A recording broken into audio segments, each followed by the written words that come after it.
Ercid Hasanllari, ish drejtori AKU-s në Tiranë, në kohën e elmimit të studentëve të Akademisë së Sigurisë, po merret në pyetje nga Prokuroria e Tiranës si pjesë e hetimit për këtë skandal të lidhur me kompaninë Sorial, administratorja të cilës Alma Tafani mbetet në kërkim policor.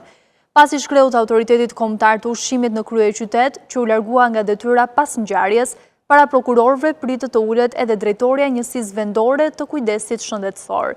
Mësohet se ata do të pyeten nëse kanë ushtruar apo jo kontrollet dhe kanë urdhëruar verifikime të cilësisë së produkteve që kompania u ofronte studentëve si shërbim catering. Mbi 50 studentë të Akademisë së Sigurisë u helmuan pasi konsumuan drekën e shërbyer nga kompania Sorial.